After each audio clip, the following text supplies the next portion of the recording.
Hi, everybody. Hey, welcome to chapel. My name is Rich. Welcome. So glad you're here. It's Tuesday of the Christian Life Conference. You guys, thank you so much for joining us today. Would you guys stand with me?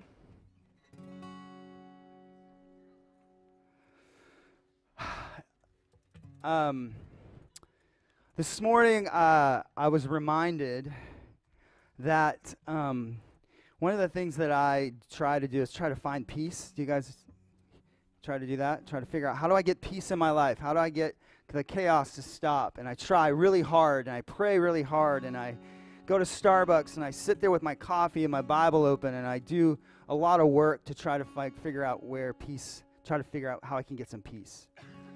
And I was reminded today that peace comes from the Lord, not from me. And it just means that I have to wait, that I have to sit and remove some distractions and just wait for God's presence, which means listening. We're going to sing a song. It might be a new one, but the chorus says that we open our hearts and wait for you.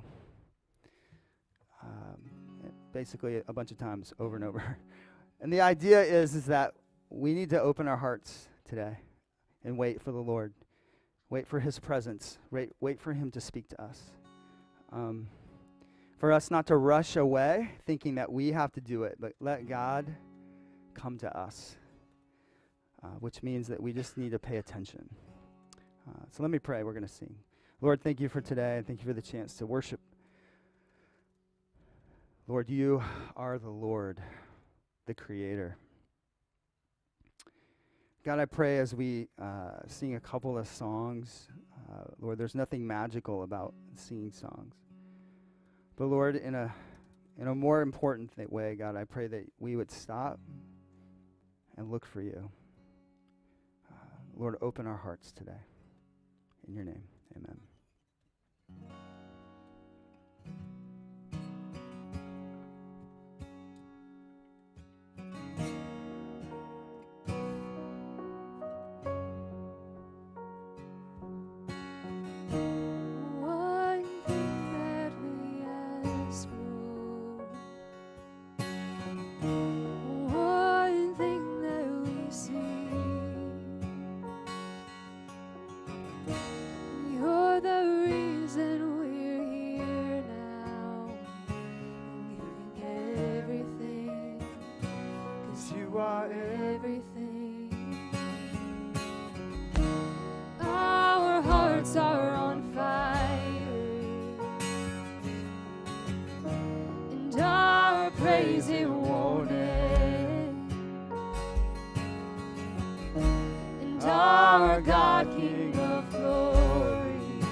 And we wait for you.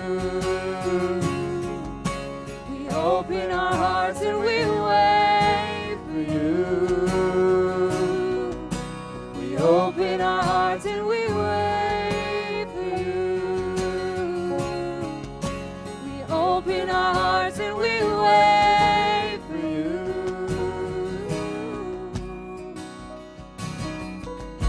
One thing that we ask for, one thing that we see, you're the reason we're here now, giving everything, 'cause you are everything, and our hearts are on fire, and our praise it won't end. And our God, King of glory,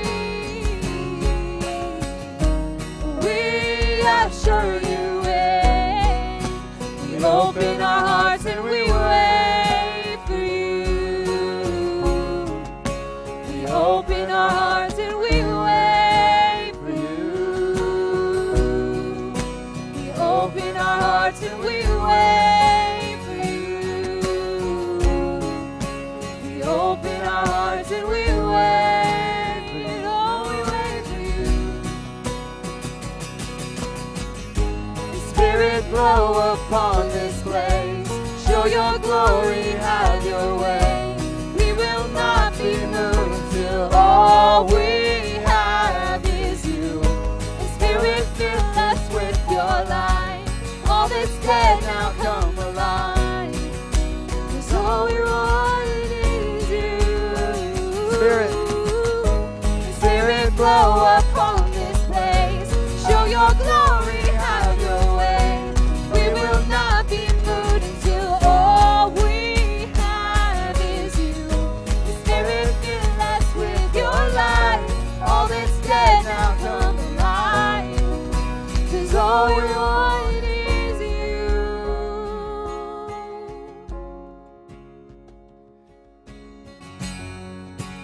Open our hearts and we wait for you. We open our hearts and we wait for you. We open our hearts and we wait for you. We open our hearts and we wait for you. Spirit. Spirit, blow upon this place. Show your glory, have your way. We will not be moved until all we have is you. Spirit, fill us with your life. All that's dead now come alive. 'Cause all we want is you.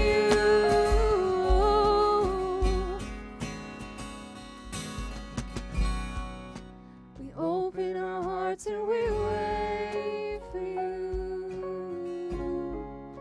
We open our hearts and we wait for you. We open our hearts and we wait for you. We open our hearts and we wait for you.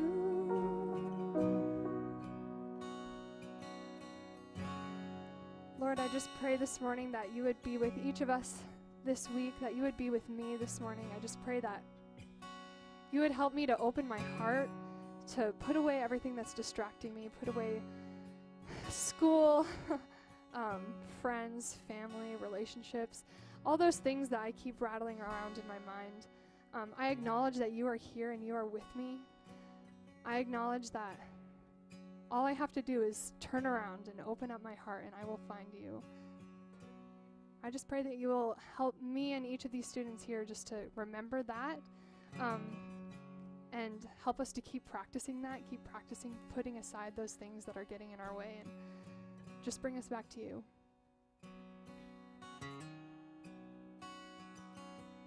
Holy Spirit, you are welcome here. Come flood this place and fill the atmosphere. Your glory, God, is what our hearts long for. To be overcome by your presence, Lord. Your presence.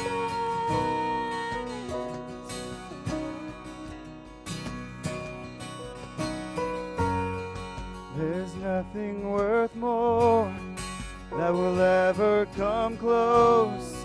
No thing can compare.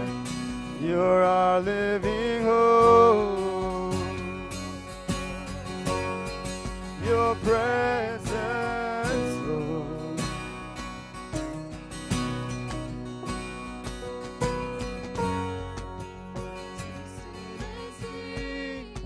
The sweetest of love, When my heart becomes free, when my shame is undone,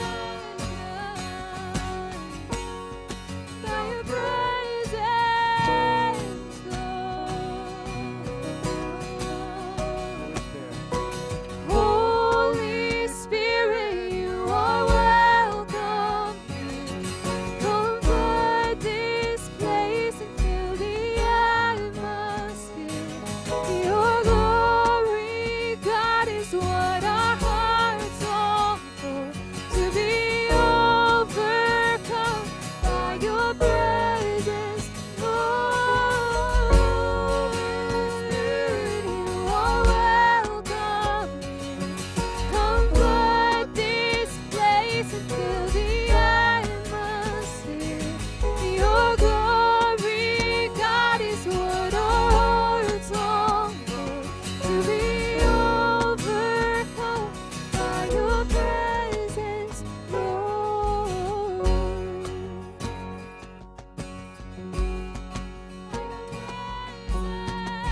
experience the glory of your goodness. Let us become more aware of your presence. Let us experience the glory of your goodness. Let us become more aware of your presence. Let us experience the glory of your goodness. Let us become more aware of your presence.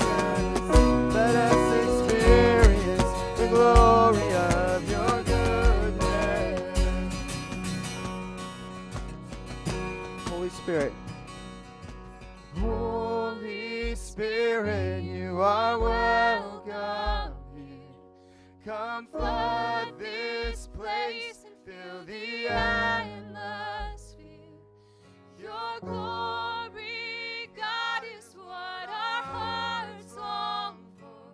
To be overcome by your presence, Lord. Your presence,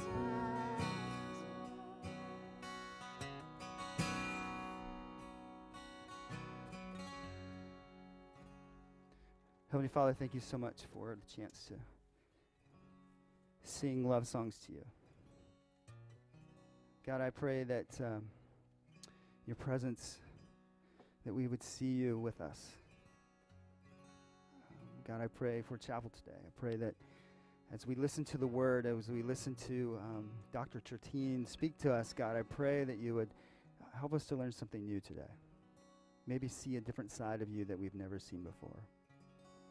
God, I pray for it to encourage us all the more as we pursue you.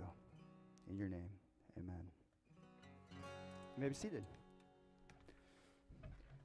Can I have a kind of a small applause for this team of people that are helping me do worship?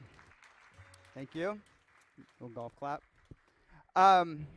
So today, second day of Christian Life Conference. We had an amazing time with Dr. Tony Kriz last night, or I'm not sure if it's Dr. Tony Kriz last night in Wilson. Today we have the chance to hear from Dr. Ben Tertine. He is a longtime friend of Multnomah, was a student here, got his master's here, taught Bible study methods. Anybody in Bible study methods? Yeah, so Ben was a helpful TA in that. He's a longtime friend of Multnomah, and we're just excited to have him today. So let's give a big applause for Dr. Ben Tertine.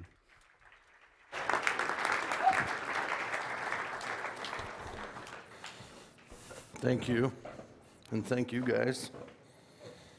It's good to be here. I've never left here. I started in 2005. I did 8 back-to-back full-time years. So I left in 2013, and that's something you should all do as well. 8 years of full-time school. Dr. Williford wanted me to say that to you. Stay enrolled and keep paying tuition. That's awesome. No, this was a fantastic run when I was here at school because this is a community of grace. I was pretty consistently pissed off at my professors because they didn't know what was right. They didn't teach it correctly, and I needed to help them understand things, and they didn't kick me out.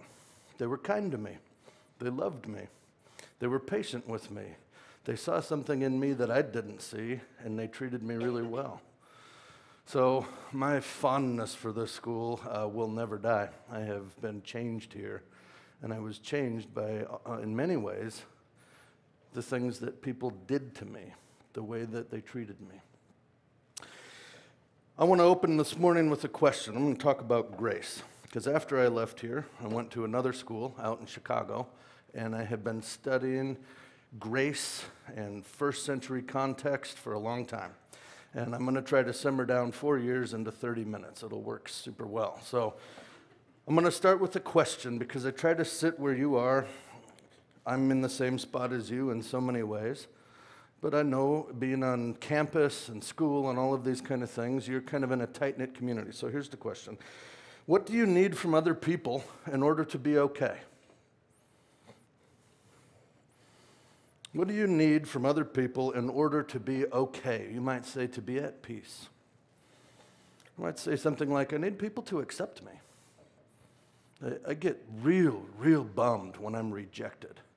I don't think I'm the only one who suffers deeply when you're rejected. I need people to treat me with fairness and equality.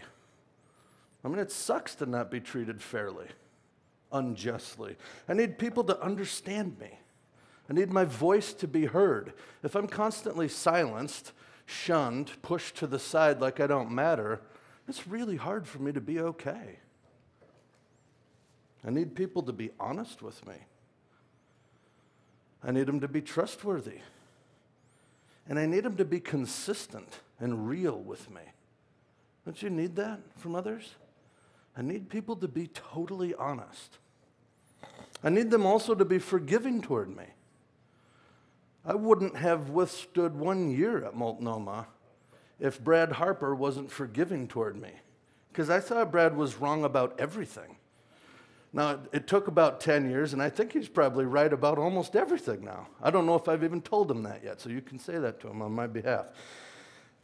But I needed Brad to be forgiving toward me, or Domani to be forgiving toward me, because I was wily and weird. If they weren't forgiving, I would have had no run here. We need these things from others to be okay. I think there's more, but acceptance, love, understanding, being treated with justice, these are human deep needs. So here's the next question. How are the people in your life doing? Are they giving you what you need? If so, I would suggest you're probably very okay. We are all here in this room experiencing deep levels of peace, aren't we? We don't have fear about the future, thank God. We're not worried about things. We're not suffering in a deep way. No, this is a wonderful, peaceful existence that we all have, don't we? Because people are doing for us what we need them to be doing. I'm lying right now, all right. I get to lie from the pulpit once in a while, which is fun. Here we go. I look at our world and I would say, I can't be okay with you unless you're a Democrat. I can't be okay with you unless you're a Republican. We're not going to be okay if you're a Calvinist. This isn't going to work if you're an Arminian. I can't be okay with you if you don't see fair trade coffee like I do. This isn't going to work if you think that way about Trump. You see? I see in our world isolation. I feel alone. I feel constantly misunderstood. I'm ashamed of myself, and I just want to get through this thing alone. If I just get through these 4 years, I'll be fine. If nobody hurts me any worse than I already feel. I see anger. You're wrong. They are evil. Those other people are bad and they need to be stopped. We need new laws. It's bad. I'm mad. Somebody needs to pay for their sin, preferably them. I see fear. What if I get hurt again? Last time I entered deeply into relationship, I got freaking burned. I'm afraid of doing that again. How can I find peace in an unjust system? I'm afraid it's always going to be this way. How will I earn enough money if people don't respect me properly? How's that going to happen? Fear, isolation, anger. What's going to happen if Brad Harper doesn't agree with me? You know, even if you disagree with him 100%, he still grades you very fairly. I found that out.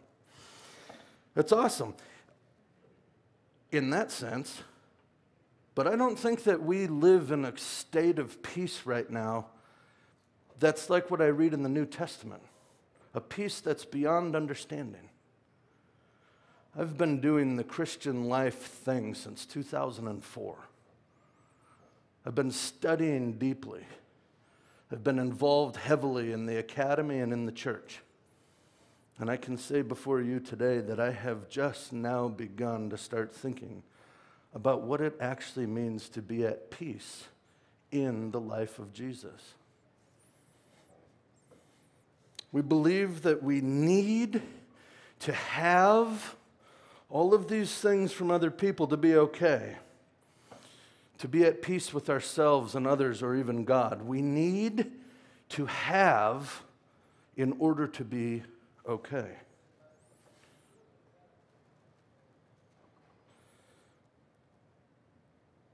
I'm okay. I'm truly living a life of peace, filled with faith and hope and love.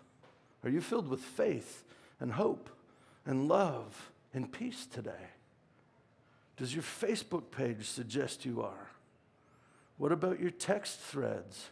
What about the conversation in your soul and heart and mind? Is it the kind that I've had in the past couple of weeks where I can hardly sleep? Or is it that kind that says, this all ends in life? Where do we sit in our Christian walk? I think our experience screams something at our faces really loud that we want to ignore, and this is it. The more that I need other people to give me these things, the more dissatisfied I am with everything. It turns out that people very rarely, if ever, give me fully what I need. So if my goal in life is to get or to have, I'm in trouble. Big trouble. What would it look like then if my goal in life was to give or to grace other people? What if rather than consuming relationship, I give relationship? A pastor friend of mine in town, Chuck, uses that language with his church all the time. Are we consuming relationship or are we giving? And at the heart of the word grace is gift. What if I became grace? If I became grace in my world, would that tie to my sense of peace, faith, hope, and love in Christ? New Testament says that you and I are saved by grace through faith. We've heard this verse before at least once. I have. We're saved by grace. That word grace means gift. So you might say we are saved by gift. There's no doubt in my heart that this is true, but I seriously doubt that many of us think the same thing that Paul thinks when he is using the word gift or grace. I've grown up in church, lots of different churches in the Midwest, down in Tennessee, back to the Midwest, many different denominations. I'd memorized all those verses in Awanas and had my little sequins and badges and ribbons, and I went to lots of church, all right? Not until the last few years did a more expansive understanding of grace start to register deeply with me. So that's the experience I'm going to share with you for the rest of our time.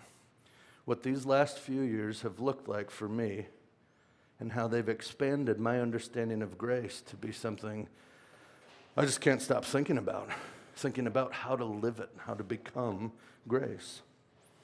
So here's the quiz I'm going to start with. We're in school. We love pop quizzes, so you tell me. What is grace? You can raise your hand if you want, or you can yell it out. How do you define or describe grace? Anybody who's so bold? I never in a million years would raise my hand in a time like this. I just wouldn't do it. But if you've, there we go.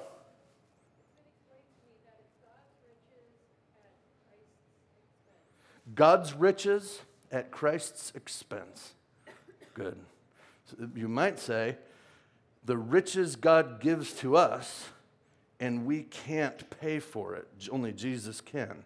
We might say something, and I bet that almost everybody in this room had some version of or some synonym of these two words, unmerited and favor.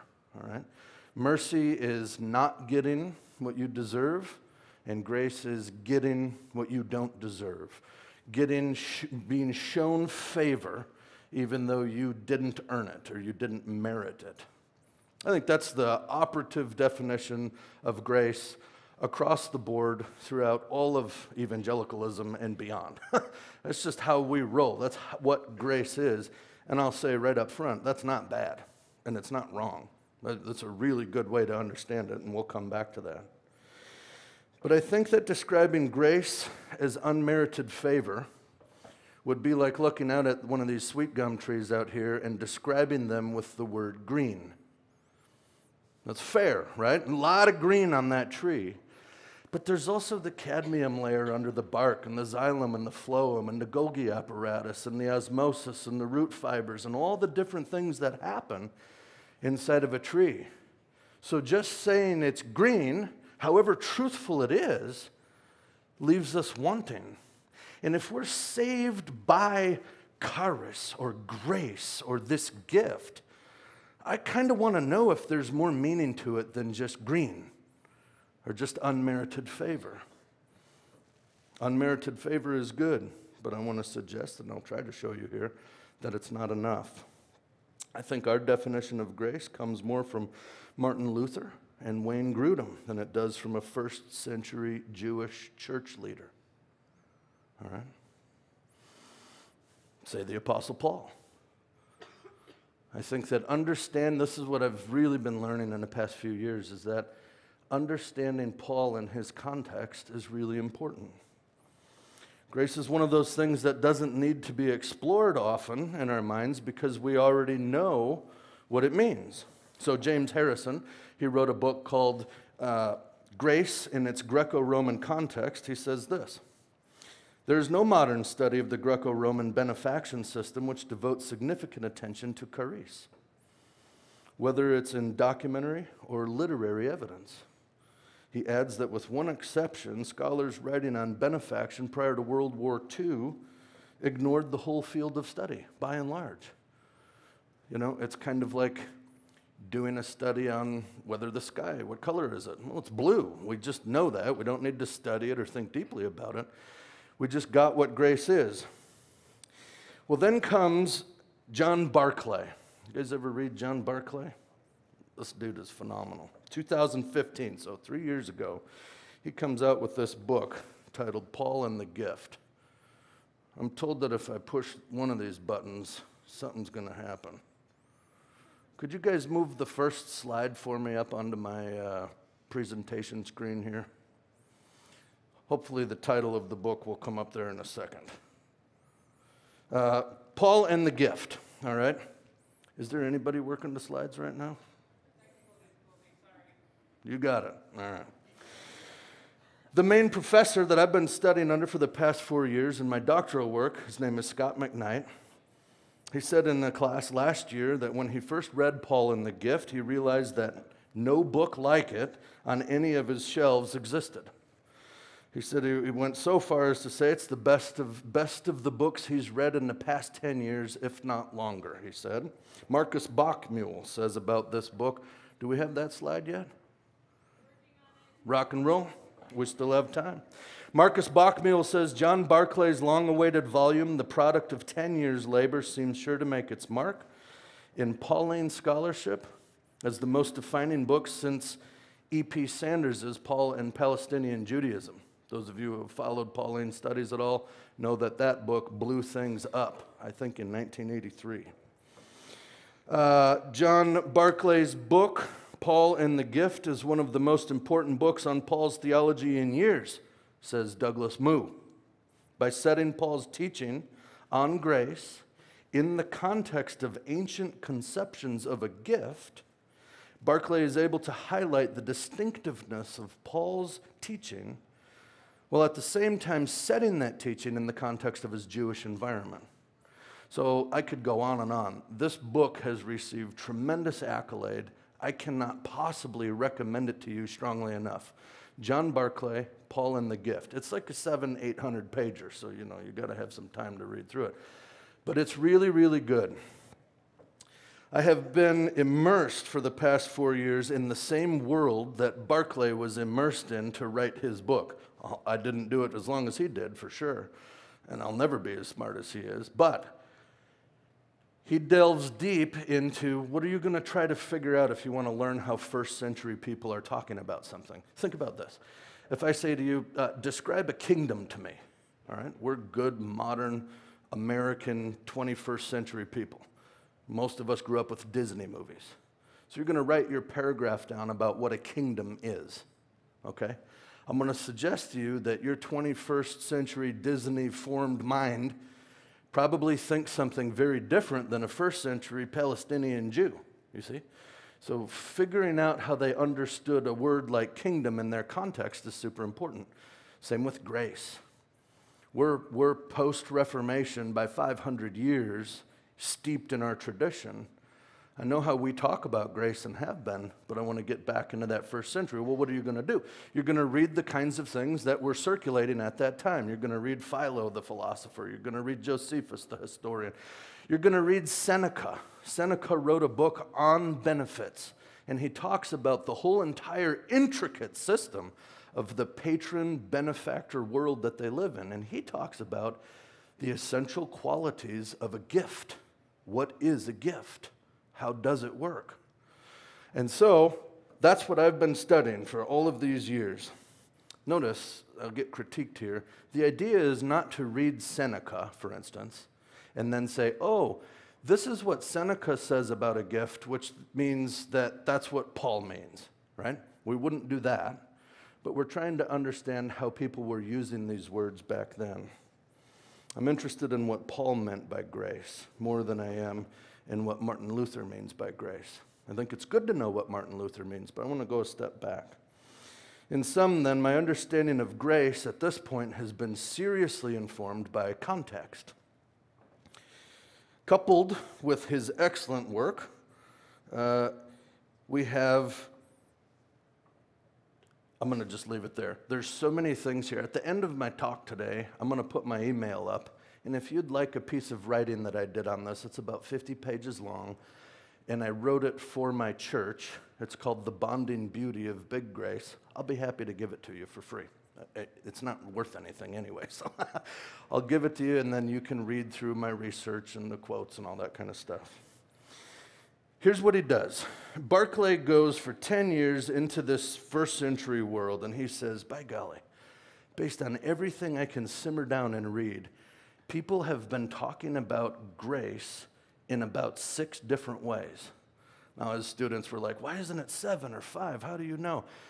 I don't know what to tell you there, except for that my professor said, go ahead and try your best to find another way to talk about grace. You won't do it. There's 6. And he calls them perfections. What's a perfection of a concept? I would say it's something like God is love, okay? It's that ultimate essential characteristic. God is truth. God is life, something like that. Grace is unmerited favor. That's one of the perfections. At its most essential core quality, to be grace is to show favor to another even though they don't deserve it. Its deepest rooted, most essential character. And there's 6 of them. So this big, long book breaks down the 6 perfections of grace, and I want to summarize them for you here. We're nowhere near our slides. Should I just cancel slides? Okay. Well, what I would have for you right now is a picture of a single word that says superabundance. Bear with me. I'm going to walk through them fairly quickly, but there's 6 different ways to look at grace. And as I walk through them, I want you to think about what would it look like for me to live in this way toward my classmates, my teachers, my mom and dad, family, neighbors, and coworkers. I think that's about 99% of the people you're going to be engaging with. What would it look like for me to be this way? So, one of the ways that the people in the first century were talking about grace when they wrote about gifts was superabundance. Think of a gift that's immeasurable in terms of its size and significance, its importance. This is always talked about, or almost always talked about, in terms of a gift that only a deity would ever be able to give, because it's just so big. My wife's name is Allie. I could give her a ring pop, strawberry flavored, right? She can put that on her ring, and that's cool. It's a nice gift, all right? Now, we could roll back to 2006 when I'm on bended knee in a lake in the boundary waters of Minnesota with a little birch bark container. We're out fishing. That's how men, if you're going to pop the question, take her fishing. And so There we are having our lunch, and I drop to the knee. I open my tackle box, and I've got it hidden back behind the Daredevil spoons, and I open that. Now I'm giving her a piece of gold with a diamond, and attached to it is a promise, and I'm promising to give her my entire life until I'm dead, okay? Both of those are gifts, but one of them is a lot closer to the essential nature of a gift, because it's giving something out of it's just super abundant. Like I, as a human being, probably couldn't offer her anything greater than my own very life, right? Take that same idea into the gift of Jesus, but it's even greater. And even there is marriage and bonding and commitment language, okay? Think of Paul's letter to the Galatians, where he declares in the opener, he says, grace and peace. Interesting, those are often connected, aren't they? What does it mean to be at peace?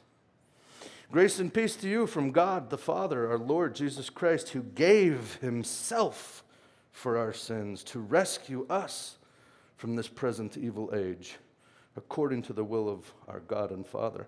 Paul is literally telling us that God has given us God himself. It's hard to beat that gift. God gave God himself to you.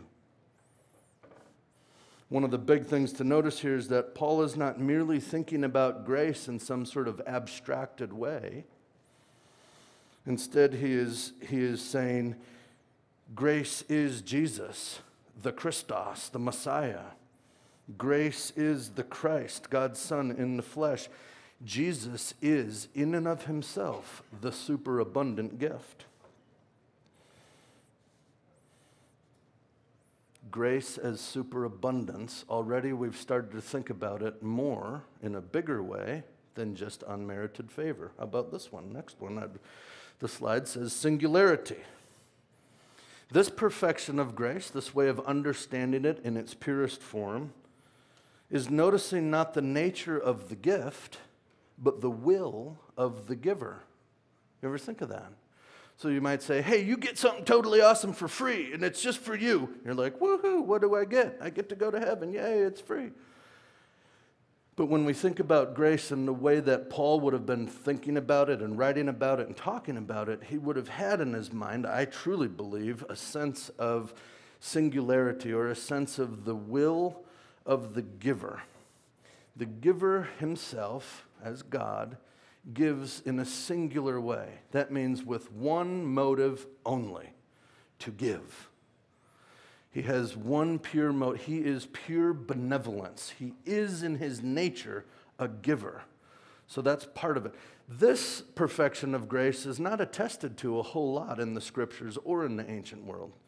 Because it's in the ancient world, gift giving was all about, I give you $100, you give me something back in return. It's always about reciprocity. I always am giving with 3 or 4 motives, not just to give. And yet we see it in the New Testament in certain places. So this is another way to think about grace, though it's not one of the most emphatic ways the New Testament does, okay? The next one is priority. This one we're very familiar with in the New Testament. A good gift, the best gift, is the one that's first given, okay? So if I give you $100 and you say, oh man, thanks for the gift, and then you give me something back, that's great, but the one that was given first was even better. What's the verse that's popping to all of our heads right now? While you were yet sinners, Christ died for you.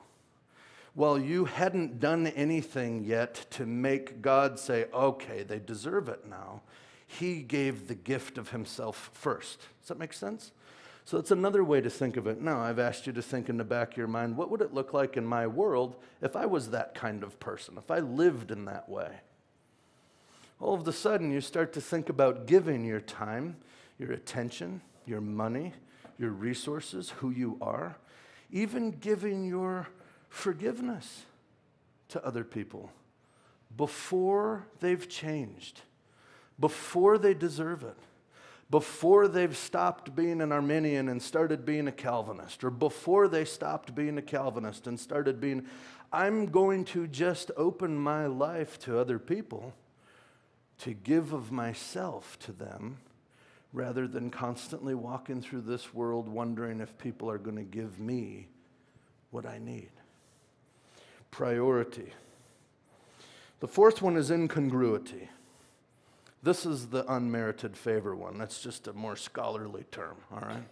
And I want to just emphasize again, do not hear anything I'm saying as a dig on defining grace as unmerited favor. That is a great freaking definition. Hang on to it. It's just not enough. But notice this. There's one point I want to make on it. You can even think more deeply about unmerited favor. We get it at the low-hanging fruit level. You guys are all going to do that. Well, I hope you don't all do this, but in my experience as a teacher, it happens a lot. Somebody's playing Call of Halo till 5 in the morning, and then they come in at 8 in the morning for a quiz, and they say, I'm going to fail this thing, but can you show me some grace? You know, and what they're saying is, I didn't do anything good, but I want something good. All right? That's a way that we think about it. But think about this. We say, it's nothing that I've done. It's nothing that I deserve. None of that. So are you worthy of salvation? Are you worthy? Are you a worthy being for God to give Jesus to you? And I've been trained to just shame myself and hate myself no matter what. I'm going to actually say that my little boy Wesley, who's 6, he was worth giving scrambled eggs to this morning. Wesley has never, ever pulled 1 ounce of his own weight around. All he does is create problems all day, every single day. He hits his sister with bamboo sticks, and we go to the emergency room. He rebels against every instruction I give him and complains about everything, including his eggs. All right? He does not deserve my favor. Oh, but he's so worth it because he's my boy, and I love him. So, well, the favor that God shows you is not because you have earned it. You are his created. You're his beloved. He gives Jesus to you because you are worth it. You're worth dying for. Hang on to that and keep thinking about grace in a deeper way. The next one is really important. Efficacy. Think effectiveness. Grace in the first century world, gift is given to create a change. It's given for the purpose of creating a social bond, all right? So if I'm a farmer who's born into no big money, I need some sort of patron to help me by giving me land. Now the person gives me land, and if I use that land for having paintball wars instead of growing grapes, my bond with the giver is weird, right? I used to live in married student housing. My wife and I was cleaning toilets here at Multnomah, and my wife was working the Olive Garden serving tables, barely making it. That's what happens when you go to school for 8 years in a row. We're broke as I'm still broke. Car goes down. We only have 1 car. It's going to be a $500 repair. I don't know what to do except walk. A friend cuts a $500 check, gives it to me. No strings attached. Now you tell me, what kind of friendship would I have with this person if I said, $500, I haven't seen this kind of money since forever, and I went out and I bought a new Xbox and a bunch of lollipops, right? He comes back and he says, hey, you guys get your car fixed? I said, no. I've been playing Call of Halo all night. It's fantastic, eating lollipops left and right. He probably doesn't hate me. He's probably not going to kill me or send me to hell. I don't know. But I know one thing. My bondedness with that giver is weird. It kind of sucks. I've damaged what could have been a beautiful relationship.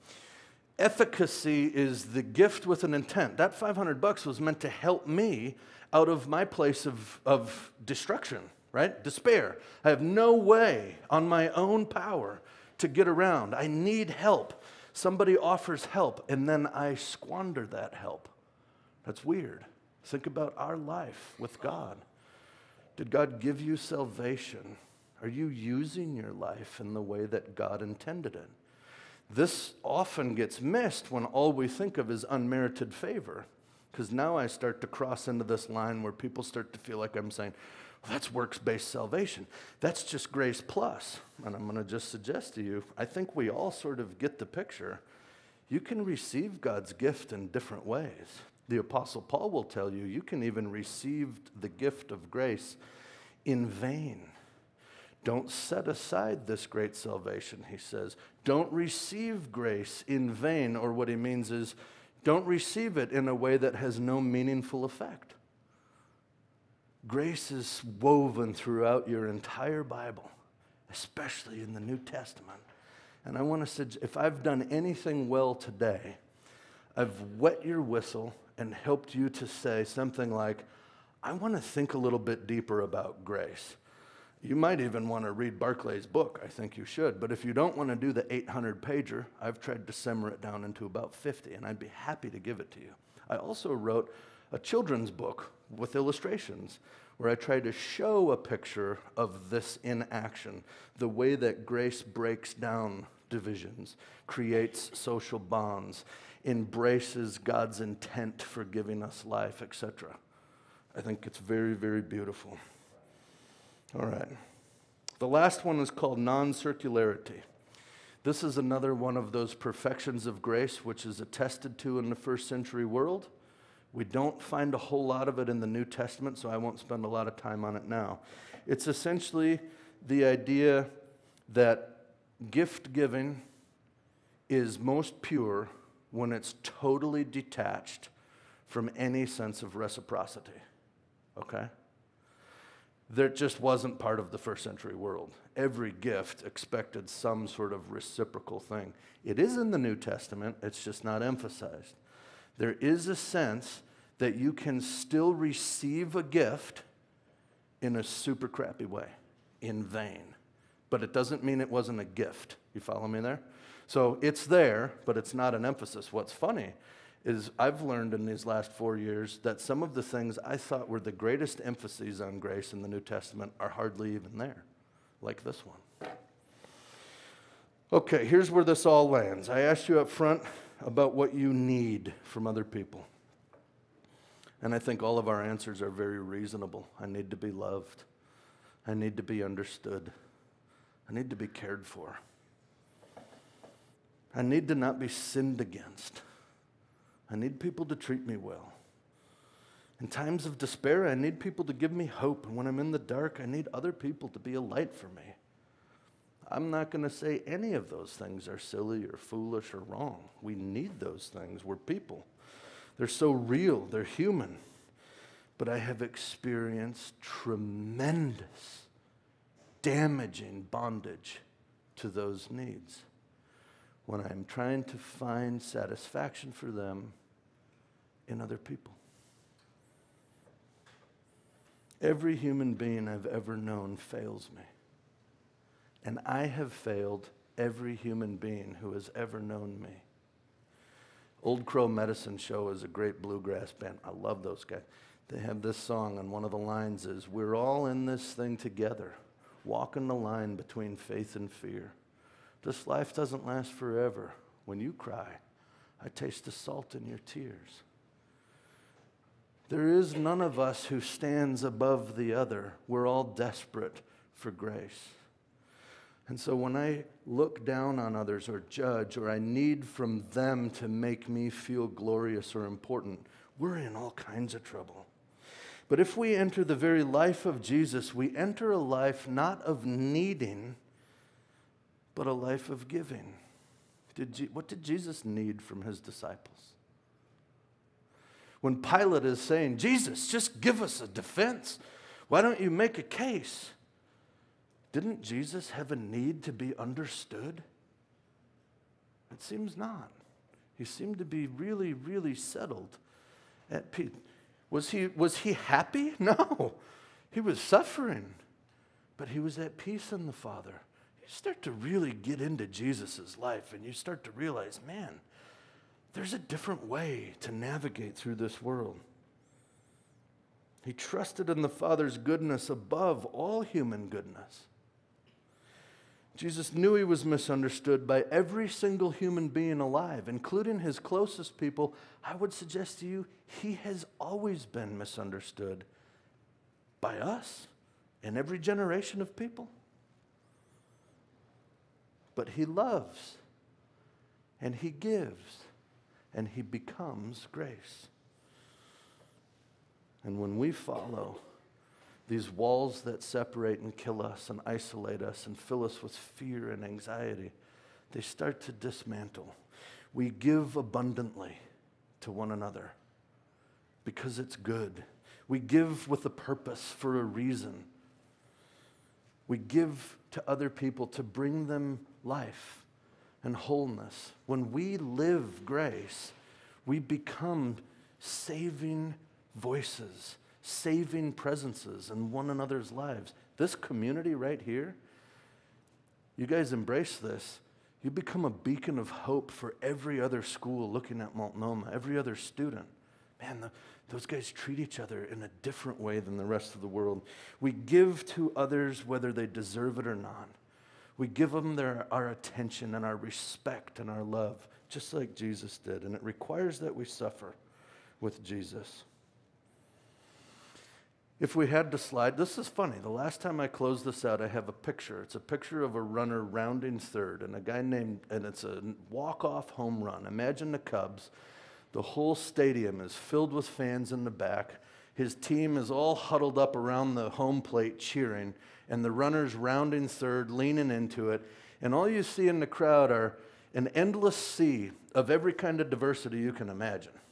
Poor people, I mean, other guys sitting right on the field are got to be millionaires to afford those tickets. Every ethnicity, old and young, but in that moment, the great hero player is doing something nobody else in the entire ball field could do.